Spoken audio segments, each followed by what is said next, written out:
Bonjour, nous allons commencer la séance sur Gênes, même si les horaires ne sont pas toujours respectés et puis il faut attendre que l'autre session se termine pour remplir cette salle.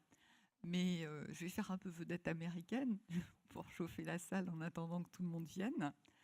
Donc moi, je suis Ariela Masbounji, je suis architecte urbaniste et justement, j'avais publié un livre sur Gênes qui est en vente à l'extérieur. Et voilà, pour différentes raisons, je vous expliquerai pourquoi j'ai souhaité inviter donc Alberto Capato pour parler de Gênes, l'histoire du projet urbain notamment de Porto Antico, mais aussi les retombées économiques notamment et sociales de l'action qui a été menée, et puis ce qu'on fait aujourd'hui sur Porto Antico, puis ça prend sens parce qu'on est à Marseille, qui est aussi un grand port, et on est très proche de Gênes. Et ce sont des villes amies et aussi un peu concurrentes, bien sûr, notamment sur le port, sur la question portuaire. Donc on va aborder dans cet atelier ce défi incroyable de cette ville de Gênes qui s'est lancée dans une Italie qui n'est pas très dynamique en matière de projet urbain, qui s'est lancée dans un projet urbain très très ambitieux, alors qu'elle est prise dans des contraintes. Vous allez voir en faisant passer les images, si vous ne connaissez pas Gênes, que ville est enserrée dans une géographie très très serrée, avec des montagnes qui font d'ailleurs que la ville historique est faite pratiquement de gratte-ciel. Elle a des contraintes aussi par rapport au port. C'est le seul port au monde qui occupe l'ensemble de son littoral et qui ne peut pas se déplacer. Parce qu'à l'ouest, il s'est un peu agrandi à l'ouest et il y a des luttes urbaines importantes. Il ne peut pas se déplacer à l'est parce qu'il y a des plages qui sont magnifiques et ça, il est hors de question d'y toucher. Donc il ne peut plus se développer qu'en profondeur sur la mer. Donc des contraintes physiques très lourdes. C'est une ville qui a été coupée de la mer entièrement par le port. Donc c'est un cas vraiment unique dans le monde.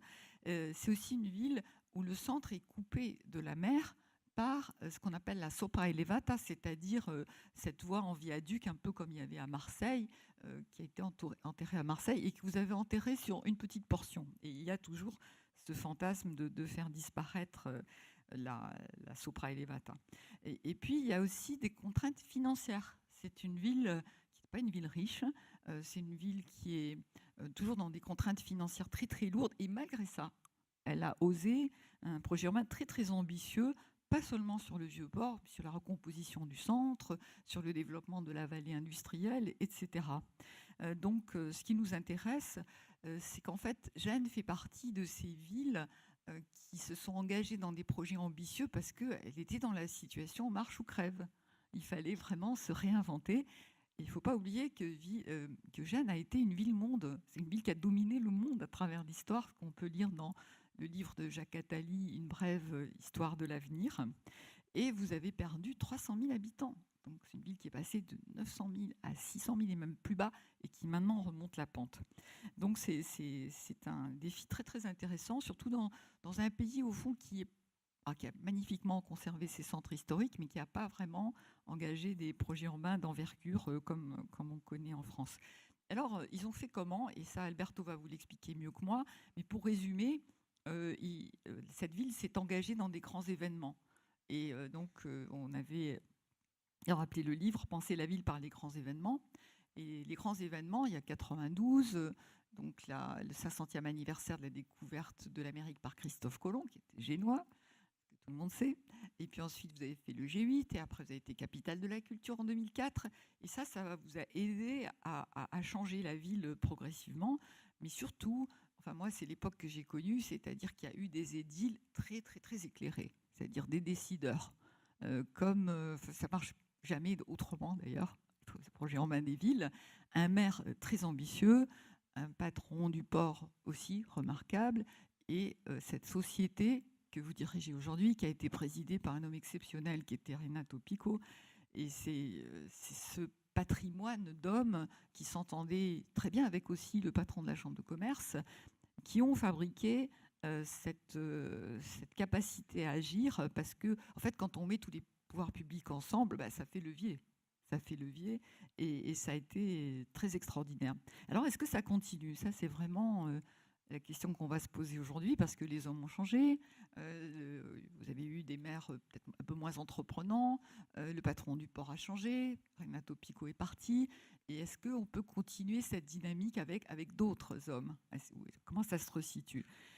Et aussi, ce qui est intéressant aussi à développer, c'est toute la question de la durabilité de l'entreprise que vous avez créée. Parce que, bon, SPA Porto Antico ressemble à une SEM en France, mais vous avez des contraintes très lourdes que vous allez nous expliquer. En même temps, un modèle économique très difficile, puisque vous devez vous équilibrer. Je pense que le public va poser beaucoup de questions là-dessus.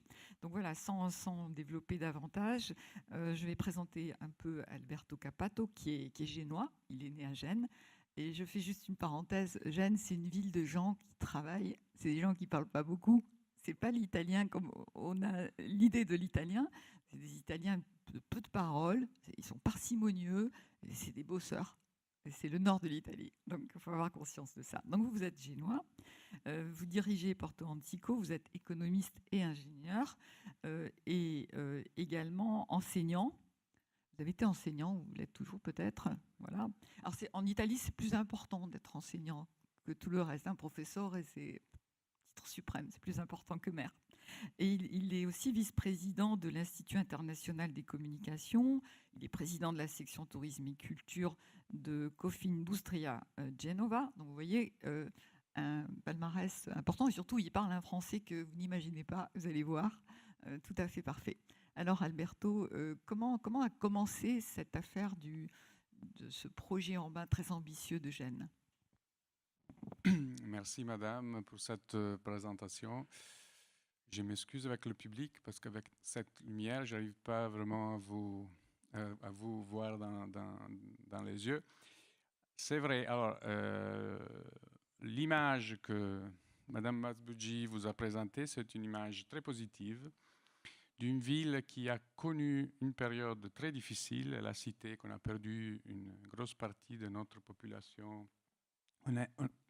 On n'arrive pas jusqu'à 300 000, mais au moins 250 000, c'est vrai, on les a perdus et on est en train encore de les perdre. Donc, oui, mais c'est l'exagération méditerranéenne. Oui, c'est un peu l'exagération méditerranéenne, mais c'est vrai, c'est un processus qui s'est pas arrêté, en fait, parce que Gênes a été une ville, après le siècle où elle était un banquier du royaume d'Espagne, donc une république maritime très importante dans la Méditerranée. Elle est devenue une ville de l'industrie lourde, en fait. Donc, il y a toute une partie qui a ruiné, qui a détruit le front de mer, surtout entre le centre et l'ouest de la ville, avec toute la partie de l'industrie, de la sidérurgie, de l'industrie lourde. Des industries, ce qu'on appelle les industries d'État, qui ont fermé. Et donc, c'est la raison pour laquelle Gênes a perdu si vite une grosse partie de sa population. C'est une ville qui a été conçue dans les années 70. On imaginait d'arriver à 1 million d'habitants. Et aujourd'hui, on est à 600 000, pour vous donner une idée, 650 000. Eh bien, cette situation, il y a eu un moment où Gênes était, même s'il était dans le nord d'Italie, donc dans la zone la plus productive du pays, elle était, en termes de taux de chômage, en termes de situation économique, comme une ville du sud. Parce qu'on a perdu le travail, l'industrie, et il n'y avait pas grand-chose, sauf, il faut le dire, parce que le port a toujours été, et il est toujours, l'industrie la plus importante et les retombées économiques pour la ville. Je pense que la ville repose au moins entre 50 et 60% de son économie sur les activités portuaires, donc le commerce. Alors, il y a eu ce moment où il fallait prendre des décisions importantes. Étant donné qu'on n'a pas la culture en Italie et de l'aménagement et de la programmation long terme, hein, je pense que je peux le dire, même si ce n'est pas quelque chose de très positif, mais c'est la réalité des faits. On n'a pas cette culture et c'est très facile aussi de comprendre, même dans le langage, le terme que vous utilisez qui me fascine, aménagement du territoire, nous, on ne serait pas capable de le traduire en italien. C'est un mot qui combine plusieurs aspects des activités qui sont faites dans vos secteurs d'activité. Donc, il y a eu un moment où Gênes a risqué de devenir vraiment, de tomber en crise totale. Et par contre, on a réussi. Heureusement, on a réussi, grâce, c'est vrai, à des hommes politiques, je dirais, intelligents et illuminés. Je ne sais pas si on peut dire illuminés. Des hommes Non, c'est politiques joli. avec une idée, une vision à l'avenir. C'est quelque chose que n'a pas toujours le pays, au moins il n'a pas encore dans divers secteurs, malheureusement. Et il y a eu un autre aspect important, l'argent public qui arrivait du gouvernement, de l'État, pour réaménager la partie du Vieux-Port, en fait. Et là, alors, je peux passer de la ville à cette opération du Vieux-Port. Alors, il y a une légende qui dit que Renzo Piano, qui est un enfant du pays, a été voir le maire, Giuseppe Perico, pour lui dire qu'il fallait réaménager le Vieux-Port et qu'il savait comment faire. Est-ce que c'est vrai ou est-ce que c'est Bon, une légende? Non, je crois pas parce que c'est un processus qui a commencé dans les années 80, en fait. Donc, monsieur le maire qui a eu cette vision pour Gênes, M. Perico, effectivement, qui a été maire pour 10 ans, il a travaillé sur quelque chose qui a été décidé par quelqu'un d'autre avant lui. Mais c'est vrai qu'il a aidé la ville à faire ce saut. Non, je pense que Renzo Piano, enfant du pays, c'est vrai, il a rencontré les administrations précédentes, il a donné une bonne contribution parce qu'il a eu une approche très intéressante, comme il le fait, il l'a fait dans plusieurs endroits. Il n'a pas voulu changer l'âme du site. Donc, il a étudié la situation et il a rien construit de nouveau. Il a que rebâti, il a rénové ce qu'il avait et il a laissé des éléments, des grues, des éléments pour rappeler aux Génois l'histoire, la tradition et l'âme de cette zone. Effectivement, il y avait un problème parce qu'avec la containerisation et donc le changement total de la façon de faire les transports, d'organiser les transports, le vieux port, donc le bassin historique du port, n'était plus adapté au trafic. C'est-à-dire que maintenant, il faut les grands plats, les grues et des espaces énormes derrière les grues. Il n'y avait pas la place. Donc cette zone-là était depuis des années abandonnée. C'était une sorte de friche portuaire qui était fermée, c'est-à-dire les Génois ne pouvaient pas avoir accès à la mer pour des raisons historiques. Il y avait aussi la douane. Donc c'était impossible. Et il y avait aussi cette barrière que vous avez citée qui est n'est pas jolie à voir, mais qui est très utile pour la circulation dans la ville, de cette voie rapide surélevée, qui crée aussi, encore au moins d'un point de vue visuel, une coupure entre le centre historique et le front de mer, en fait.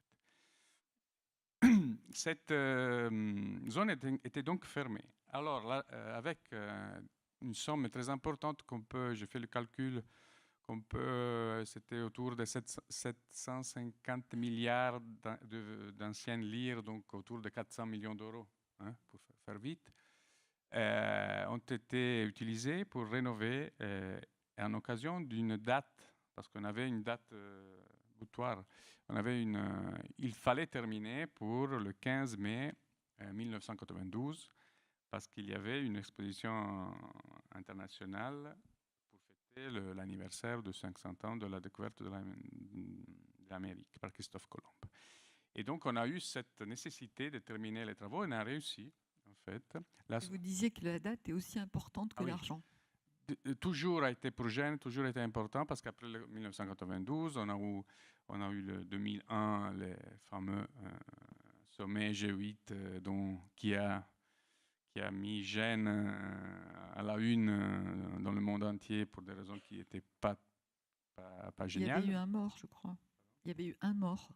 Oui, un mort, mais surtout, ça a été une parenthèse négative de la vie du pays. Mais il y a eu beaucoup de rénovations parce qu'il y a eu de l'argent public qui a été destiné à améliorer la qualité urbaine de la zone du Vieux-Port où une partie du sommet a eu lieu. Et après, il y a eu 2004. Donc, ici à Marseille, vous avez vécu, je pense, en 2013, cette opération de capitale européenne de la culture qui, chez nous, a fonctionné très bien. Donc, ça a été un peu la consacration de la transformation de la ville de Gênes d'une ville industrielle à l'industrie lourde, comme je vous disais avant, à une ville touristique, une ville de nouvelles technologies. Donc, en fait, avec cette opération du Vieux-Port et avec une opération où on essaye de monter une parc technologique dédié aux nouvelles technologies, Gênes a vraiment changé sa peau. Et pour revenir un peu à l'opération de rénovation de Renzo Piano, il a fait quelque chose d'extraordinaire qu'il a étudié un peu partout dans le monde pour ce qui concerne cette opération de réaménagement des zones portuaires, parce qu'il a créé une place sur la mer, une zone piétonne que Gênes n'avait pas, parce qu'en fait, Gênes est connu, peut-être ceux qui d'entre vous connaissent la ville, le centre historique, c'est de petites ruelles, il n'y avait pas de grands espaces. Et cette opération-là a permis d'avoir déjà de toucher la mer, de voir la mer de près aux Génois. Et donc, c'est une zone où on combine les touristes qui viennent à l'aquarium. Alors, il faut le dire, l'aquarium, c'est la seule chose nouvelle qui a été créée. Donc, on a construit l'aquarium, mais sur le reste, on a réhabilité des bâtiments. Il y a quand même la piscine qui sert aussi de piste de skating en hiver. Oui, et qui est très belle. Et il y a le bigot. Il y a quand même quelques éléments. Oui, il y a quelques éléments, mais oui, il fallait quelque chose de symbolique. Mais c'est vrai que c'est quelque chose que quand même rappelle, voilà, dans cette photo, rappelle cette bigot veut rappeler les bateaux. Hein, Et aussi, c'était pour Renzo Piano la possibilité de monter et de regarder la ville d'en haut. Parce qu'il considérait que c'était très important, c'était la façon de comprendre ce territoire. Et donc, il y a les touristes, les Génois, des entreprises qui cohabitent ensemble. Et ça, c'est un peu la raison du succès, c'est-à-dire qu'on a à peu près 5 millions, entre 4 millions 5 et 5 millions de présences chaque année. C'est vrai que ce n'est pas tous des touristes, c'est des Génois qui reviennent tous les jours, mais c'est quelque chose d'important, d'énorme. Un point important, c'est que c'est un espace gratuit. Oui. Je crois que c'est essentiel, c'est-à-dire qu'en fait, ce que souhaitait la ville, c'était que ce ne soit pas un waterfront américain, c'est un lieu de consommation massive, mais que les gens pouvaient venir séjourner, prendre un café à 1 euro et ça a été profiter un autre du Vieux-Port. Élément du courage des administrateurs locaux. C'est-à-dire il y a eu un moment, je pense que M. Pic, que vous avez cité, est parmi ceux, parce qu'il y avait des barrières qui fermaient le soir. Il y a eu un moment où on a pris le courage de dire, si on veut que les Génois assimilent cette zone comme leur, il faut ouvrir, et donc on n'a jamais plus fermé les barrières. Ça a été un pari assez risqué, mais c'est la raison du succès. Donc je disais, il y a donc les touristes, parce qu'il y a eu un moment au début que Gênes était connu seulement pour l'aquarium. Les gens venaient de l'étranger ou de l'extérieur de la ville seulement pour visiter l'aquarium. Même si la ville a un patrimoine historique de tout respect, mais il n'était pas connu. Alors petit à petit, l'opération qu'on a réussi à faire, ça n'a pas été facile, on a même fait des erreurs, bien évidemment. Ça a été celle de faire comprendre qu'il y avait autre chose au-delà de l'aquarium. Et l'aquarium, il y a 4 ans, il a même été un peu victime du succès touristique de la ville. C'est-à-dire, avant, tout le monde venait que pour visiter l'aquarium, et maintenant, il y a du monde qui vient pour voir autre chose, pour voir le patrimoine UNESCO, les palais, des expositions intéressantes. Et donc, il y a eu un moment, combiné avec l'exposition 2015 à Milan, où beaucoup de monde a décidé d'aller à Milan et pas de venir à Gênes, que l'aquarium a eu des problèmes. Et donc, on a décidé de faire un investissement important en tant que Porto Antico, un gros investissement de 30 millions d'euros pour doubler l'aquarium. Donc, maintenant, il est opérationnel. Et c'est vrai que ça nous a permis de remettre l'aquarium à niveau, parce qu'au-dessus d'1 million de visiteurs, c'est des structures qui risquent d'avoir pas le break-even. qui est important, c'est que vous avez profité de Capitale de la Culture pour réaménager le centre. Et on ne savait pas que c'était une ville tellement belle. Donc tous les espaces publics ont été refaits. Vous avez créé un musée de la mer qui est magnifique. Et vous avez créé des logements étudiants et des activités sur les autres malls. Par contre, vous avez échoué sur un projet important qui était donc une sorte de centre commercial sur la mer, centre commercial, centre de loisirs, qui devait attirer beaucoup de monde avec un investisseur français, Altaria, et qui en même temps était le lieu d'arrivée des croisiéristes. Alors pourquoi ça n'a pas marché, ça? Tout à fait vrai. Alors là, c'est un peu le néant, le petit point noir de l'opération de rénovation du Vieux-Port. En fait, il y a eu la combinaison de la crise de l'immobilier après 2008 et aussi des changements de personnes, comme Madame Madbugi l'a dit, c'est-à-dire que le président du port, les présidents du port, parce qu'il n'y en a pas eu qu'un, qui sont arrivés après, ils n'avaient pas vraiment envie d'avancer, même s'il y a des contrats à signer, donc il faut avancer. Mais comme le quai, cette partie du vieux port près de la gare croisière, n'est pas encore libre, et c'est pour des raisons de responsabilité de le port qui n'a pas libéré le quai, en fait, les travaux ne sont pas encore commencés. Et donc, moi, je pense que d'un côté, il y a eu l'intérêt de l'opérateur de dire ouais, c'est un moment difficile, je peux attendre. De l'autre côté, c'est les gens qui n'ont pas une vision à l'avenir, qui n'ont pas décidé. En fait, ce qu'on rencontre à Gênes, c'est ce qu'on voit dans beaucoup de villes, c'est-à-dire que quand il y a des édiles éclairés, on surmonte les logiques sectorielles, les logiques silos, et puis après le président du port que moi j'ai connu, il n'y a plus quelqu'un capable de dire à ses services, maintenant débrouillez-vous et trouvez la solution parce que ce projet est important pour la ville. Donc, je l'interprète comme ça. Non, c'est vrai. C'est compliqué aussi, et moi je pense qu'il y a, au moins dans notre pays, un peu une chute de la valeur en termes de compétences des hommes politiques. Et donc, il y a un phénomène qui est arrivé depuis ce qu'on appelle le berlusconisme, en fait, des gens qui n'ont pas vraiment une culture politique, des capacités politiques. C'est un métier, en fait. Hein, c'est quelque chose qu'il faut apprendre. Peu importe si on a des idées de droite, de gauche ou de centre, même si maintenant, c'est pas plus tout à fait la même chose qu'il y a. Alors, le problème, c'est que, parce que c'est pas vrai que tout le monde a la même vision, il y a eu un moment, on a eu de la chance il y a 25 ans. Maintenant, c'est vrai que Chambre de commerce, Confindustria, le maire, maintenant, dimanche, on a les élections pour le nouveau maire, et le président du port, c'est des gens qui n'ont pas toujours la même vision pour l'avenir. Donc, c'est ça le problème. Et donc, moi, je me trouve à gérer cette zone qui est un peu le moteur économique, touristique de la ville. Et je dois faire attention, mais j'ai adopté la tactique ou l'attitude de dire je veux faire ça, et si vous m'aidez bien, si vous ne m'aidez pas, tant pis, je fais quand même. Sinon, ça risque de tout bloquer. Et alors, parlez-nous un peu de votre société, parce que c'est pas vraiment une société d'économie mixte à la française, mais c'est une chose absolument unique en Italie. C'est assez étrange d'ailleurs, parce que personne ne vous a copié alors que ça marche super bien. Oui. Alors, expliquez-nous, c'est quoi cette Alors, société, c'est cet pas une société aménageur d'économie mixte particulier? dont j'ai eu le plaisir, au début de ma carrière professionnelle, de travailler auprès d'une société d'économie mixte, Sophia Antipolis, parce qu'il n'y a pas de parties privées, c'est-à-dire que les actionnaires sont seulement la municipalité, la chambre de commerce et le port autonome. La municipalité contrôle la société à 51%.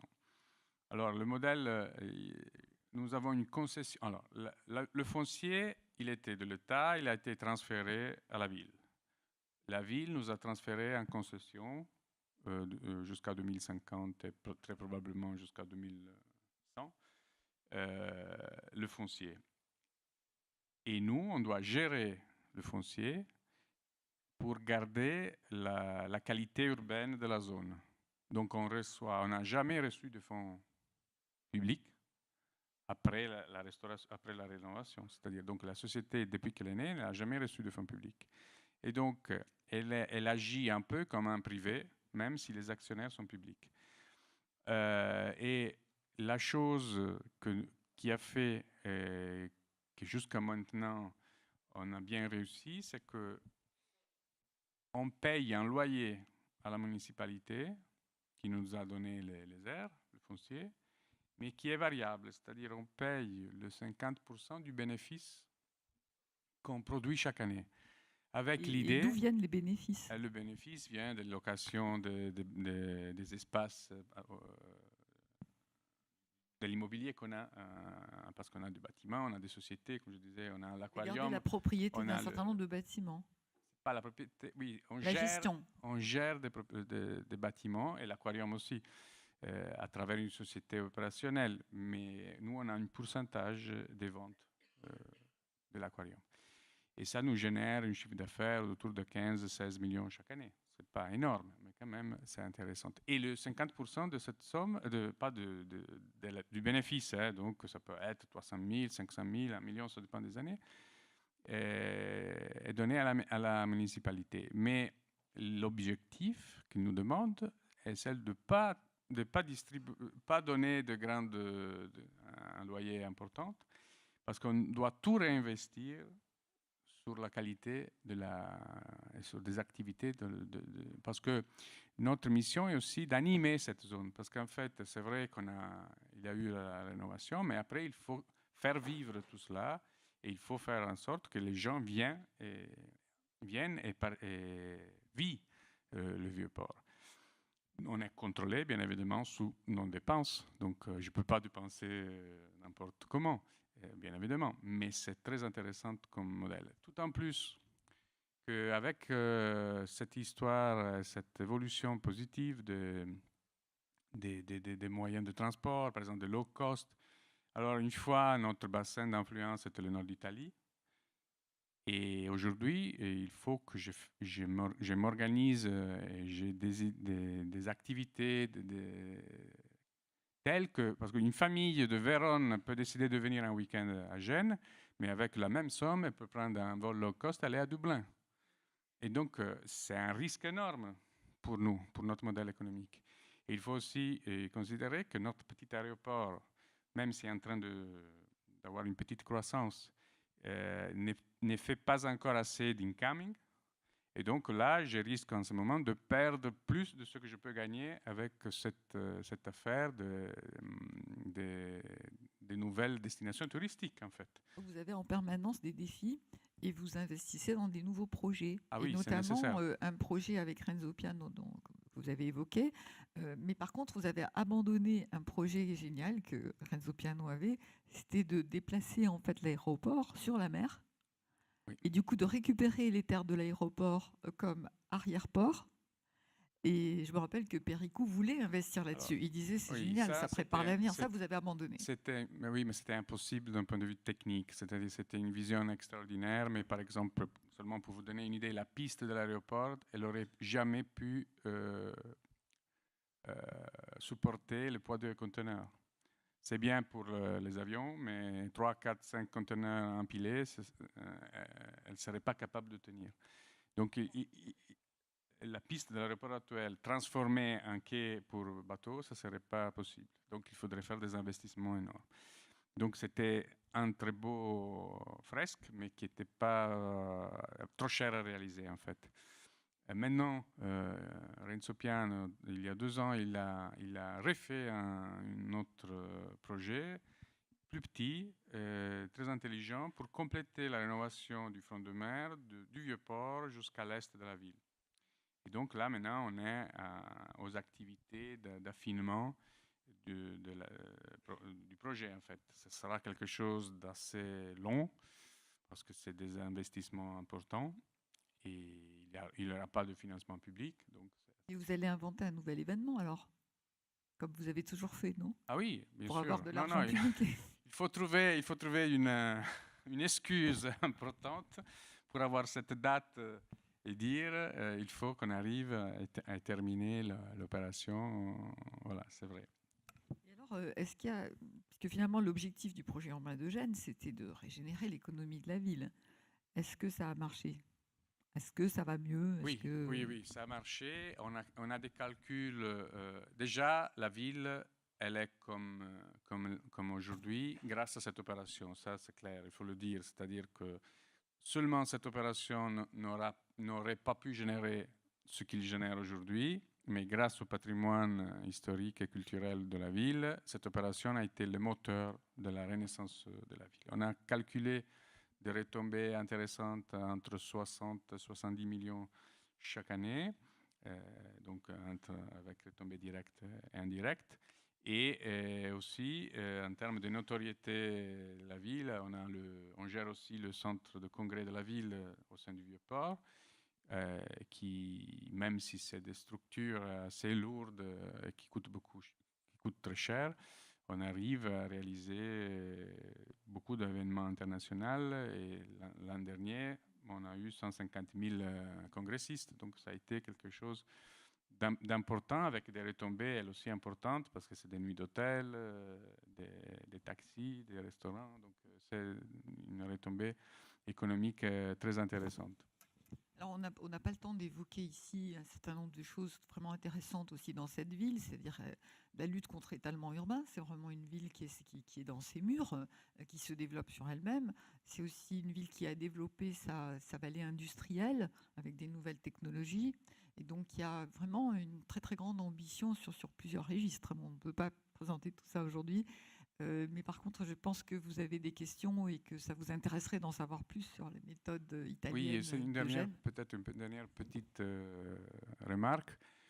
Étant donné son histoire est un peu ancienne et récente, ce qui est apprécié par les touristes, c'est son authenticité. C'est-à-dire, c'est une ville qui n'est pas une ville touristique en fait. Donc, quand on vient visiter la ville, on trouve du bien et du mal. Il y a des odeurs qui sont bons et des odeurs qui ne sont pas bons. Il y a des situations particulières. Mais les touristes d'aujourd'hui cherchent un peu ça, la vérité, la cuisine particulière, même si... Vous avez créé un lieu d'accueil de cuisine extraordinaire sur le Vieux-Port. Hein, Oui, on a eu la avec chance Italie. de réussir, parce que il y avait de la concurrence, d'avoir cette structure qui s'appelle Italie, qui est maintenant un peu partout dans le monde, qui nous a permis aussi d'augmenter un peu la qualité de la cuisine. Parce que, vous savez, quand il y a des touristes qui arrivent, et c'était l'endroit où les touristes arrivent en premier, au niveau qualité de la restauration, par exemple, ce n'était pas certain que la qualité était au top. Quand il arrive un opérateur qui fait de la qualité, alors les autres restaurants ont été obligés de se mettre au niveau. Et ça, pour nous, au début, ça a été dramatique.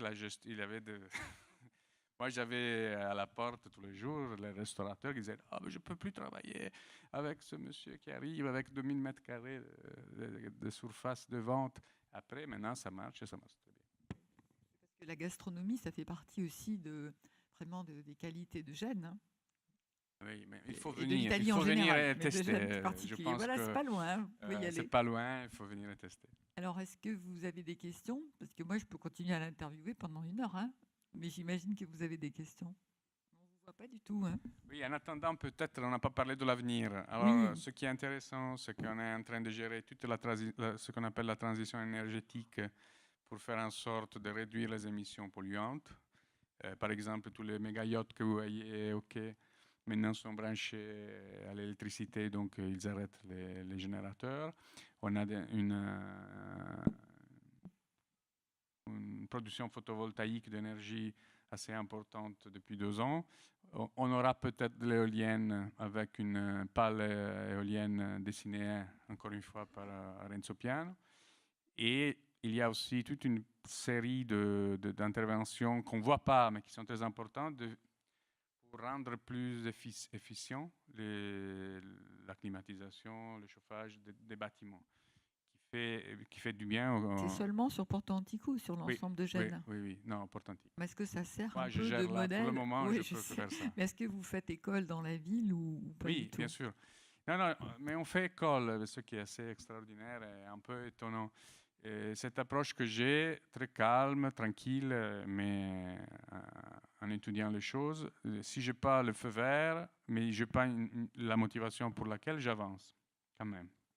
Alors cet aspect-là fait que quelqu'un qui n'aurait jamais décidé de prendre des décisions intelligentes en plus, parce que moi, par exemple, cette photovoltaïque qui a été difficile parce que j'ai eu le système de contrôle des avions au niveau national qui a dû faire une année d'expérimentation pour sortir qu'il y a 30 secondes, un jour chaque année que le pilote qui arrive aurait pu être en difficulté par une petite lumière qui pouvait arriver pour une dixième de seconde. On a réussi à faire ça et moi maintenant je produis plus de 5% de l'énergie dont j'ai besoin avec ça. Et avec une autre intervention qu'on est en train de faire, on pourrait arriver jusqu'à 20%. C'est pas mal du tout. Donc il y a quelqu'un d'autre qui a vu ça et commence et prend le courage de dire là-bas a marché, donc pourquoi pas. Vous m'avez dit que le type de société que vous dirigez est un peu en danger aujourd'hui au regard d'une loi nationale qui cherche à limiter les frais, à limiter les coûts des sociétés publiques. Oui, c'est tout à fait ça. Il y a une loi qui a été émise en août dernier, en 2016, pour, dans le cadre de ce qu'on appelle la spending review, donc la réduction des coûts publics. Comme il y a beaucoup de sociétés qui ont été créées pour donner du travail à des gens qui sortaient du monde politique, en fait. Hein. Donc il y a des sociétés, par exemple, où les conseils d'administration sont plus nombreux que les employés. Alors tout cela va être démoli, donc c'est une bonne loi. Le problème est qu'étant donné que nous, on a une configuration assez originale, même si ce n'est pas génial, mais originale pour le pays, on risque d'être mis un peu en difficulté parce que même si on a des partenaires privés, les conseils des actionnaires publics, les conseils d'État nous a dit, étant donné qu'on ne prend pas de l'argent public et qu'on doit gérer selon les principes d'une entreprise économique, on peut utiliser les règles privées.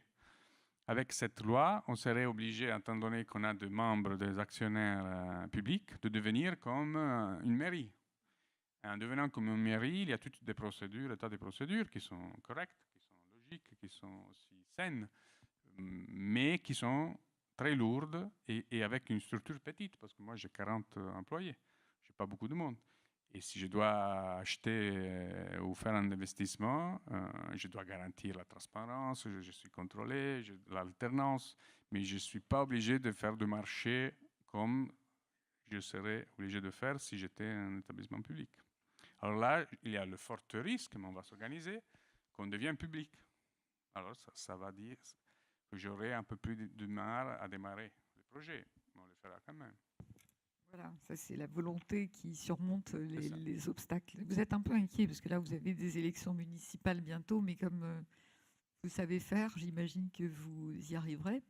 Surtout que vous avez un système, je ne sais pas si les Français savent, mais les Italiens ont une limite des mandats. Il y a 2 mandats maximum, ce qui est depuis très longtemps. Et en plus, si un maire se présente à des élections, pendant la période où il se présente, il doit démissionner. Donc vous avez des règles plus strictes que les nôtres, je crois. Alors oui, je vois une question ici. Oui. Tu te présentes, Nicolas.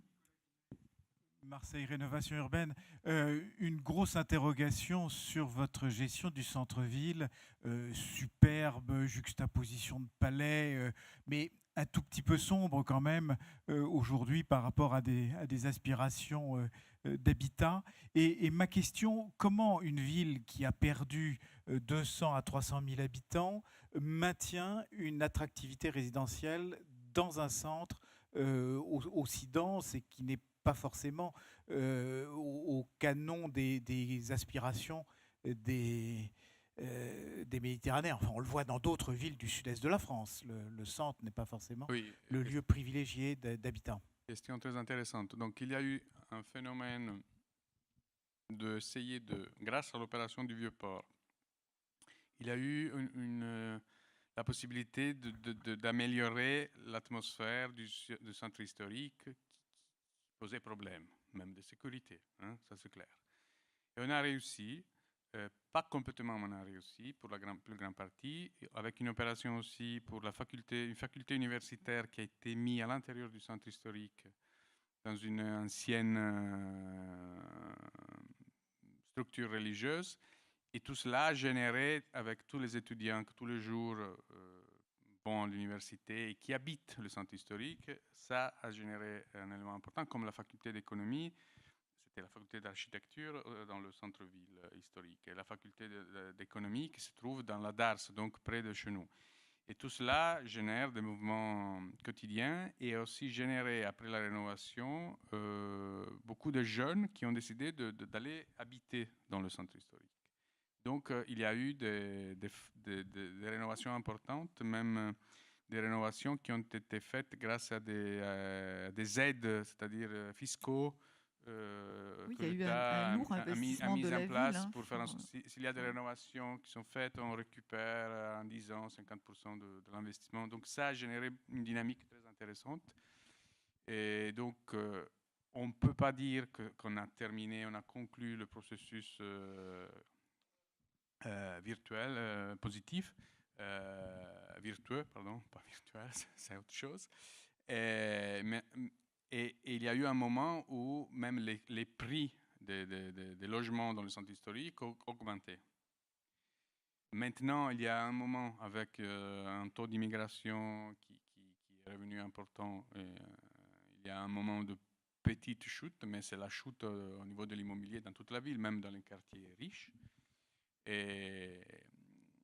Mais c'est vrai que cette opération de transfert de centre-ville, de la zone de la gare ferroviaire au Vieux-Port, a beaucoup aidé. Moi, je dis toujours à les gens qui ont des critiques à faire, les Génois, hein, imaginez-vous qu'est-ce que pourrait être notre ville si on n'aurait pas fait cette opération de rénovation. On serait mort, ou presque.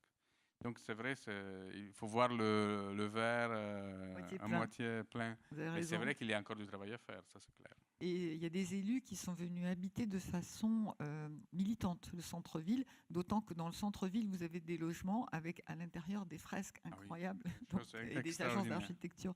Donc il y a eu ce travail. Il y a aussi un élément qui fait partie du caractère des Génois que Mme Masboudji a cité avant. De l'extérieur, vous ne voyez pas grand-chose. Après, vous rentrez et vous restez émerveillé. On Merci. prend encore une ou deux questions pour pas donc embêter la table ronde d'après. Parce que je ne vois pas de questions. Combien d'entre vous connaissent Gênes? Ah, c'est pas mal. Alors, il faut revenir. Alors maintenant, il faudra que tout le monde aille voir. Voilà. Non, alors, si quelqu'un est venu il y a 25 ans, c'est une ville différente aujourd'hui. Hein? Donc, c'est une image complètement différente. Et même si vous étiez venu il y a 10 ans, ça a changé encore. D'ailleurs, parce qu'il faut dire que le projet urbain, c'est toujours ici, à remettre sur le tapis. Voilà, comme absolument. Ici, en fait. Merci beaucoup, Alberto, merci merci à vous d'avoir participé à cet atelier.